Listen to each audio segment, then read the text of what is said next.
We made history. We made history this past Friday when, for the first time ever, we passed the Women's Health Protection Act out of the House. And it was so gratifying to see over 40 members of the House get up from all the different states, frontliners, longtime members, everybody speak out about the necessity of having the freedom to make choices over your own body. And so now it is time for the Senate to act, and I am so glad that Senate Majority Leader Chuck Schumer announced he would do and place the historic vote on the Senate floor. This is significant, and let me tell you, all of this would not be possible without the tireless support of my colleague and Senate co-lead on WHPA, Senator Richard Blumenthal. I also want to thank the many groups who brought us to this point. NARAL, Pro-Choice America, and so many of our coalition partners who are here today as well.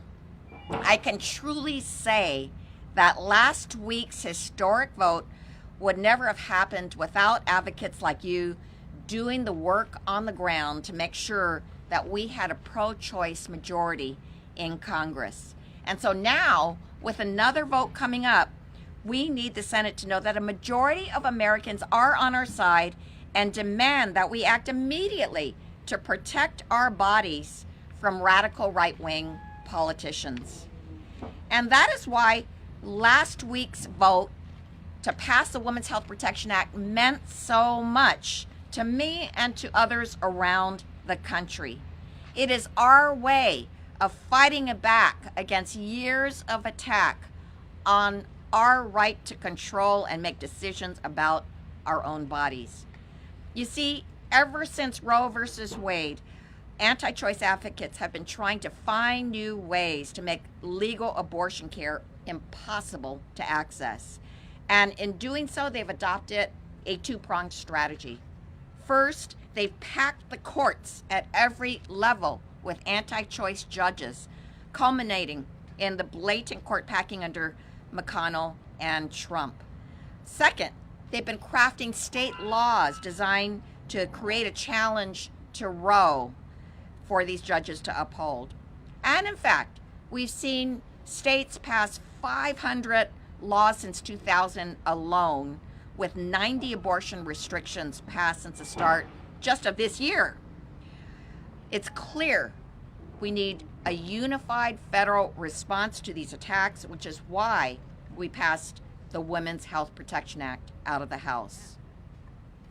The Texas law, however, was the most bone-chilling of all.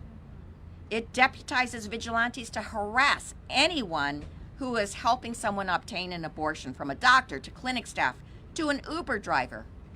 And it prohibits abortions at 6 weeks before most know that they're pregnant, and with no exception for rape or incest. But it's not an outlier.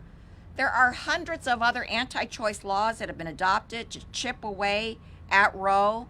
Mandatory ultrasounds, waiting periods, or funerals for fetuses are all meant to shame patients who are trying to access abortion care, while needless requirements like wider doors or hospital admitting privileges are meant to make it harder for a doctor to be able to practice medicine, forcing them to close their doors or turn away patients.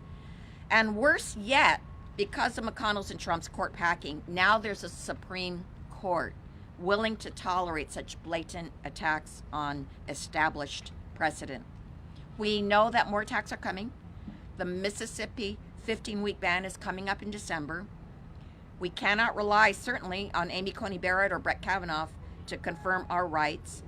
Congress must protect the rights of women and pregnant people in every zip code, putting an end to the attack on abortions once and for all.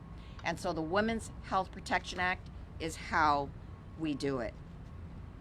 We need to establish this right for providers to provide abortion care and for patients to receive that care, and to do it in a way that prioritizes choice and freedom over politics. Whether or not someone gets an abortion is a decision that should be made between them and their doctor and their loved ones, period. So today, as we prepare for a pivotal Senate vote on WHPA, we're calling on those who represent the pro-choice majority in the Senate to join us in taking this important step. I'm proud to be standing with so many incredible leaders as we fight for the right for everyone to access safe, legal abortion care, regardless of where they live. Thank you.